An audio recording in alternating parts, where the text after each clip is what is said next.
तर आपण पाहतोय मला कुणाचंही आव्हान आहे असं वाटत नाही अशी प्रतिक्रिया या ठिकाणी नरेश म्हस्के यांनी व्यक्त केलेली आहे। तर ठाण्याच्या जागेचा तिढा अखेर सुटला। ठाण्यामधून सेनेच्या वतीने आता नरेश म्हस्के यांना उमेदवारी जाहीर करण्यात आली आणि यानंतर त्यांचे कार्यकर्ते आणि कुटुंबीय हे अभिनंदन करण्यासाठी शुभेच्छा देण्यासाठी ठाण्यामध्ये त्यांच्या भेटीसाठी दाखल झाले।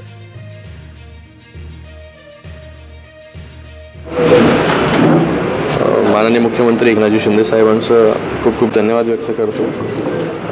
सगळ्या महायुतीच्या सर्वच्या सर्व जे नेते आहेत, माननीय देवेंद्रजी फडणवीस साहेब असतील, अजितदादा असतील, या सगळ्यांचंही खूप खूप धन्यवाद व्यक्त करतो की पुन्हा एकदा जे आहे ही तिसऱ्यांदा या कल्याण लोकसभेमधून जे आहे हे अधिकृतरित्या घोषणा जी आहे ती आज झालेली आहे। आज ठाणे असेल किंवा कल्याण असेल, या दोन्ही जागेची घोषणा झालेली आहे आणि या दोन्ही जागा ज्या आहेत महायुतीच्या, मी असेल किंवा नरेशजी म्हस्के असतील। नरेशजी म्हस्के एक कार्यकर्ता, महानगरपालिकेमधून त्यांची सुरुवात झाली।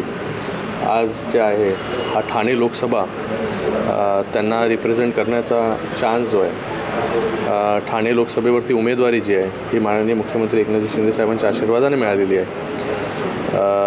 हा पूर्ण जिल्हा जो आहे हा हिंदुहृदय सम्राट बाळासाहेब ठाकरे आणि धर्मवीर आनंद दिघे साहेबांच्या विचारांना मानणारा जो आहे हा जिल्हा आहे आणि या जिल्ह्यातील जे आहे ह्या दोन जागा गेले अनेक वर्ष इथे युतीचाच उमेदवार जो आहे तो निवडून येतो आणि ह्या दोन्ही जागा ज्या आहेत मोठ्या फरकाने बहुमताने ज्या आहेत ह्या निवडून येतील असा विश्वास या ठिकाणी व्यक्त करतो मी।